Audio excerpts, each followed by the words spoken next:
LA Port Police bust a huge Sinaloa drug cartel operation in the California desert. This is not a small bust. This is a biggie. OpenAI is hiding jobs from Americans in order to hire foreigners. Oh, yeah, we got the story. And finally, I have video footage of a real live dragon. I love dragons. And we got a real one for you. It's coming up. Welcome. Welcome to the Jay Sheldon Show. Oh my goodness. It is another day. It's a Wednesday. It's hump day. We're halfway through the week, and we are very, very happy to have you all along for the ride. We got a lot going on, and yeah, we're going to get through it. So stay with us. If you are watching on YouTube, be sure and hit the subscribe button and the thumbs up. On Rumble, it's a thumbs up too for a like and a follow. And make sure that you do that. We don't have a marketing budget around here, so every little bit you can do to help, which is free, is great. We appreciate that. Of course, we've got great sponsors down in our description down there. Blackout Coffee, Patriot Mobile, Ground News. They're all available there. And every time you make a purchase, we benefit from that. Of course, if you'd like to just donate directly to the show, we love you to death. You can use our PayPal link. It is secure. Use your credit card or your bank card. Make a small donation. Every little bit helps. Thank you. All right. Let's get on with it, shall we? If you want to get away and hang out where probably nobody will find you, the vast, mostly uninhabited deserts of Southern California really are the best place to be. Now, that is if you don't mind the extreme heat and the rather brutal conditions. Well, it's also the perfect place, apparently, to carry out a clandestine narcotics operation. And that is exactly what the LA Port Police and many other law enforcement agencies are accusing members of the notorious Mexican Sinaloa cartel of doing. In a raid July 28th, not that long ago, they discovered millions of dollars, millions of crystal methamphetamines, highly condensed liquid meth, and huge wads of cash. A lot of cash.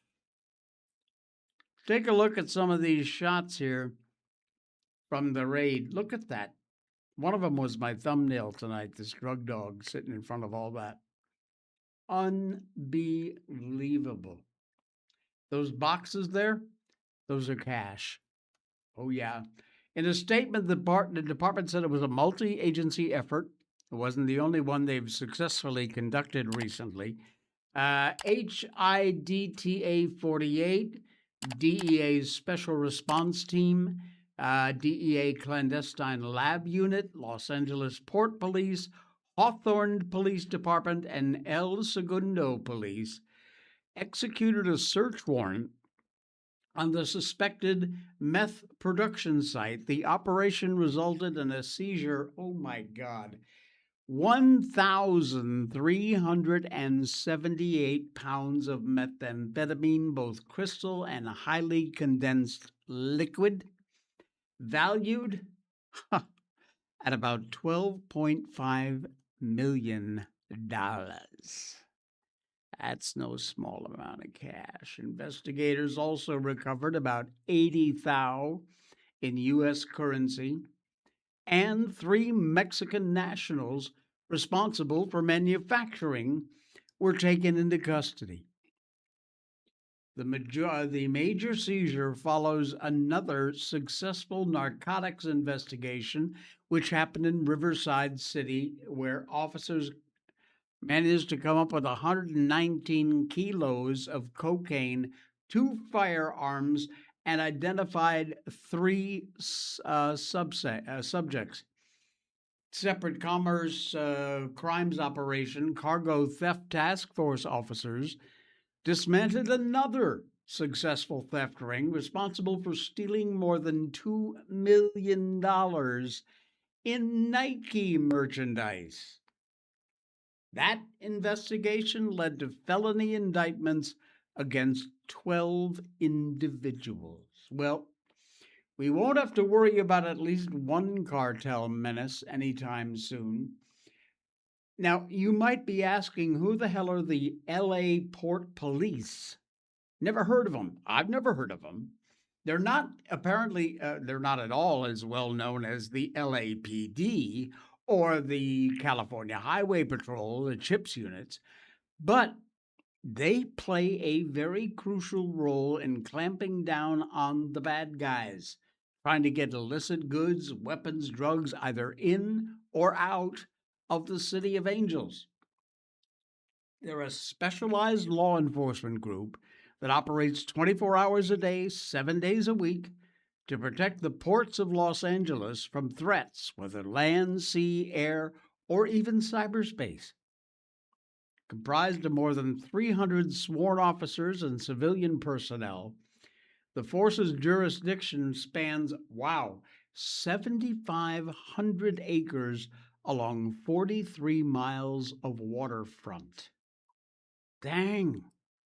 The Sinaloa Cartel, meanwhile, one of the most powerful illegal drug syndicates in the Western Hemisphere. Formed in the late 80s, Mexican state of the same name, Sinaloa, designed as a terrorist organization, or designated, I should say, by the Trump admin back in February of last year.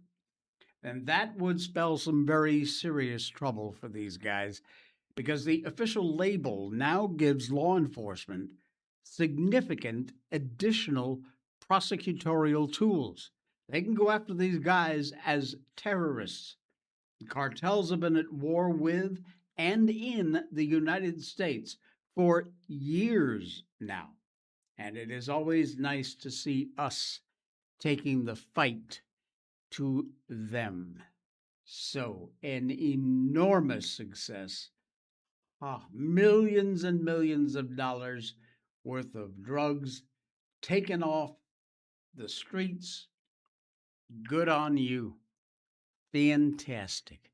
Hello, Marilyn. Good morning. Great to have you along. Thanks for popping in. The Lawless Zone. Have you heard about that in Madison, Wisconsin? Oh, it is more than just a mess. If you look at it one way, it is a preview of America under surveillance. To them, this is what socialism looks like: suspending the rule of law to ensure that their desired outcome is achieved. Now, James Madison, a long time ago, wrote, "The government owes its citizens a debt of protection and must never permit arbitrary seizures of property, personal safety, and personal liberties from one class of citizens for the service of the rest."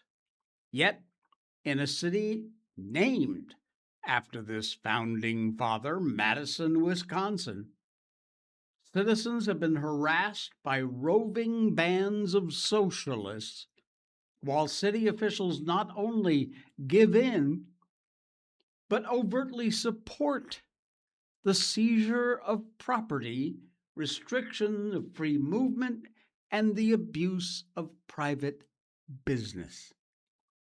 All of this began July 22nd, when 4 Madison police officers attempted to arrest Corey Ruiz, who reportedly was armed with a knife. A series of videos shows Ruiz resisting arrest and lunging at officers, until one officer, to protect his life, shot and killed him. Good for you. According to police, he pulled out his knife, injured an officer, and they shot him. Perfectly justified if those are the facts. Now, this Dead guy was no stranger to law enforcement. Isn't that always the case? Over a 17-year criminal career, he had been charged with 86 separate crimes. 86. 11 charges for resisting or obstructing, 14 charges of bail jumping, 12 charges of disorderly conduct. That's just a few of the 86 on the list. Just the most frequently charged crimes. He was also arrested multiple times for battery, strangulation, vehicle theft, cocaine possession, and threats to a judge, prosecutor, or law enforcement officer. This was not the best of the best. His criminal career showed an unbelievable disrespect for and violence towards law enforcement of all kinds. Despite his constant threats to the safety of the citizens of Madison and law enforcement, all he ever got was a handful of little short jail terms, 2 short prison sentences from judges, prosecutors. They've been lollygoggling, baby handling this guy forever. Well, Ruiz's death sparked the typical leftist reaction. Violence, threats of violence, all the necessary ingredients were there. The officers involved were white, Ruiz was black, although 5 separate court records list him as Caucasian, which raises another question. Leading candidate for Wisconsin's governor, avowed Democratic socialist Francisca Hong, oh, she's a piece of work. She took to the streets hours after the death with a bullhorn to denounce the police. Oh, lovely. Here's what she said. A man died at the hands of state-sanctioned violence. That wasn't enough for the crowd. Heckled her with, say it, and then she did. She said the state-sanctioned violence was an execution, and the mob cheered her on. Apparently, encouraged by the righteous endorsement of a leading political figure, the mobs then went to the Wisconsin state capitol. Thousands gathered for their popular weekly concert series, Concerts on the Square. Protesters took to the stage with bullhorns, yelling at well-dressed Madison leftists who were sitting at tables and trying to enjoy the blessings of one of America's leading Democrat-run cities. Now, if concert goers meekly objected, it didn't work. Bitch, we are the concert, the protesters said. Luxury beliefs do sometimes reveal their true costs. Chaos erupted all over Madison. City officials allowed protesters to take over a press conference at City Hall. State Street, vital commercial hub of bars and restaurants between the Capitol and the University of Wisconsin-Madison. Protesters shut down restaurants, shut down businesses, blocked customers from entering. Some observers speculated the demonstrators were targeting white-owned businesses. Well, ain't that nice? The city itself was supporting this occupation by installing barricades to protect craze, C-R-A-Z. Officials helpfully informed citizens the area will be closed until further notice. Porta potties even put up to help support the occupation. City denies supplying them.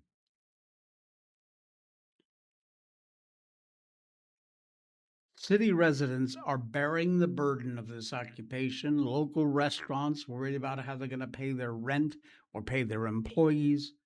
Homeowners dealing with a city-sanctioned homeless encampment. And all that comes with it, including many, many outbreaks of violence. And that is exactly what we conservatives mean when we demand the rule of law. The law allows none of this. And yet the city supports and encourages this lawless behavior. Madison's own ordinances prohibit the blocking or obstruction of city streets. Under state law, blocking a street is a crime. Civil rights laws allow business owners to sue protesters and city officials to enforce their constitutional rights.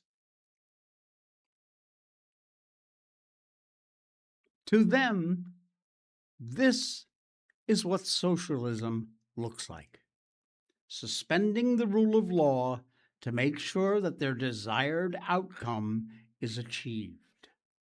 The chief socialist goal, as always, is rebalancing. Rebalancing society by taking property from the privileged and redistributing it to the mob. It is a stark choice, and every day it becomes more and more clear. America can be based on the rule of law or the passions of the mob. You know what it ought to be. You know damn well what it ought to be. Spencer Pratt, who is the opposition in California, has come out with a video that I'm going to play for you because it's just that good. Ted Nugent, the rock star, posted this on X. And it is Spencer Pratt who stuns California by dropping an amazing criminal video evidence. And you gotta check this out. Portion of my mission to save Los Angeles is coming to a close, and I'm moving on to the next, more interesting phase. Listen, I've spent a lot of time slaying everybody. I've ridiculed everyone on the roster, and I just want to say from the bottom of my heart, I'd like to take the chance to apologize to absolutely nobody. You think you can get rid of me that easily? I know a lot of dim-witted jerks thought I was in this for a grift, that I was going to roll up and leave town if I didn't get into City Hall. It's just not fair. Hey, morons, I didn't get in this for political power. I got in this to expose this corrupt machine, and nothing has changed. You enjoy your worthless meetings in City Hall. Nithya, you have all this information. You're running for mayor. Show what you're really about, or get the fuck out of the race. I'm going to be lighting you up every single day, and now I don't have to worry about offending CNN viewers. I don't have a campaign laws hamstringing me now. It's war. It's 0 hour for Los Angeles. Angelinos are now stuck with two morons responsible for all their problems, and they have to choose between dumb and dumber. That's not a choice. That's the machine protecting the machine. And now every problem that plagues Los Angeles because of these two corrupt communists is going to accelerate, and the city will tumble headlong into the abyss. You have no idea how many major developers, hoteliers, business owners, entrepreneurs have been texting me saying they're packing up and leaving town. More of your favorite restaurants will be shuttering. That means less tax revenue. That means the city has to cut services, more potholes, less firefighters, less police patrols, more criminals, more drug addicts terrorizing your communities. And we haven't ended it. You have no idea how bad things are about to get for this city. Look at this place already. Weeds growing from every crack and crevice, graffiti over every square inch of public space, garbage, drugs, feces, burned up dogs, burned down towns, abandoned storefronts. This city is a mess, and you're about to reward the arsonists who torched the place with 4 more years of destruction? I know he's very bitter. My goal hasn't changed. I've been laser focused on stopping these commie animals, and I will stop them. If you think we uncovered a lot of fraud and evil in the campaign, just wait. We have some recordings of one of your exalted candidates doing and saying something that would make her resign in shame. I was saving it for the general election. Go ahead and pick your demon, certify your choice, and then you get to see it. So Karen, Nithya, ask yourself, is it possible that one of your employees may have a recording of you doing or saying something that would force you to resign in disgrace? Hope you sleep well at night over the next 5 months, because you know who hasn't slept well at all for the last 17 months? My mom. All my neighbors in the Palisades, all the moms who worry about their kids walking past drug addicts in front of their schools, all the business owners getting crushed in the LA economy, worried that they can't stay in business and feed their kids. Angelinos have been struggling for years now, all while corrupt politicians and fraudulent NGOs profit off the misery and fleece us for the tax dollars. Well, now we're flipping the script. I want all of you awake at night sweating and worried about 5 a.m. when the FBI blazers bust in the door, breaking open your office, because I assure you, they're coming. You think your election was going to stop me? If you want to stop me, you're going to have to fucking kill me! Wow. Wow. This Spencer Pratt guy does not hold back. Dang. Jeez. Wow. That is powerful. I don't know what other evidence he's got he's holding back, but it ain't gonna be good. We love this guy. We love this guy. All right. Let's go on and tell you about the good folks at Blackout Coffee.